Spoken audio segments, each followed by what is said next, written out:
Today I'll go on with our pasta series, scialatielli with mussel, a typical fresh pasta from Campania in south of Italy. The recipe I use today is the authentic one. My name is Stefano, nice to meet you. If you are new here, consider subscribe. If you're already done, thanks a lot for your support. Let's go on with the ingredients. 200 grams semolina flour, 15 grams pecorino romano or parmesan cheese, eggs, 50 grams milk or water, fresh Italian parsley and fresh mussels. First thing to do is the pasta.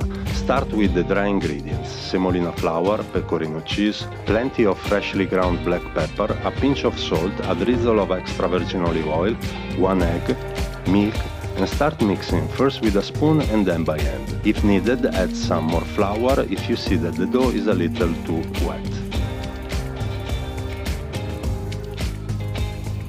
Let's see if anyone knows what the next step will be. No reply? Anyway, rest the dough, cover with Glad wrap film for at least half an hour in the fridge. After the fridge transition, we are ready to roll out the dough. Sprinkle with flour, form a regular rectangle and spread it out by making folds to give strength to the dough.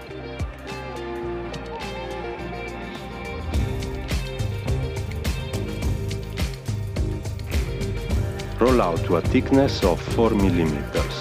Cut into rectangles, flour well, overlap the dough, cut out the edges to obtain an even side. The trimming can be mixed again and used to form other scialatielli. The width should be around 10 to 12 centimeters. Well, are you a carpenter or what? Cut into strip of 3 mm, spread the dough with your hands and sprinkle with more flour.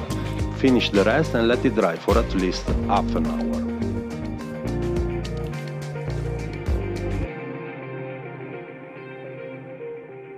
Just the time we need to do some mise en place. Chop fresh Italian parsley like so, optional fresh cherry tomato split in quarter like so, and peel some fresh garlic cloves like so. Now let's open the fresh mussel. Heat your favorite pan, add a couple of tablespoons of extra virgin olive oil, crushed cloves of garlic and leave to infuse for a few moments. Add parsley stalks too. Pour mussels and cover to form some nice steam. Add a good glug of white wine and cook over high heat for 5 minutes with the lid on.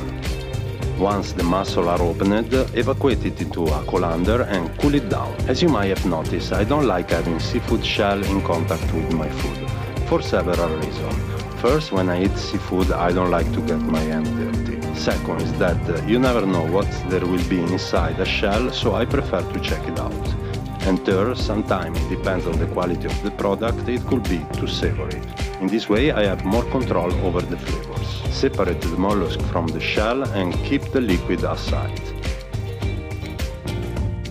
Finish with the mussel, we can cook the pasta. In boiling salted water our scialatielli goes, mix occasionally and cook for something between 5 to 10 minutes. Time to prepare the sauce. Pour extra virgin olive oil, garlic, if you like you can chop it and add it to taste. If you don't like garlic you can chop shallots or onions. Add the fresh cherry tomatoes, optional, and leave to fade for a few minutes adding some mussel juice. Just before the pasta is ready, add the mussel, part of the stock, some pasta cooking liquid according to the saltiness. Drain the pasta, pour it over the sauce and continue to cook for the necessary time to absorb the flavors and the liquids. Finish with plenty of freshly chopped parsley, freshly grounded black pepper, drizzle with a freshly drizzled extra virgin olive oil and we are ready to serve. Scialatielli is typical of modern Campanian cuisine. It is a recent innovation compared to many other Italian pasta shapes. The name probably comes from two words of Napolitan language, scialare, enjoy, and tiella, pan. It was created by chef Enrico Cosentino in 1978, when, by presenting scialatielli to a culinary competition, he obtained the Entremetier Prize of the Year thanks to them. To accompany this pasta you can choose any kind of ingredients. Usually it's served well with seafood. Hope you enjoyed today's video and I would like to apologize for my accent. I know I make so many mistakes, I try to improve myself, but I hope you can still understand the recipe. If not, you can find exactly the same video but with Gordon Ramsay in the link down below. I'm kidding. Thanks a lot for supporting the channel, like and share. If you're keen to see other recipes, consider subscribe so you won't miss out of anything. And I'll catch you guys soon in the next video.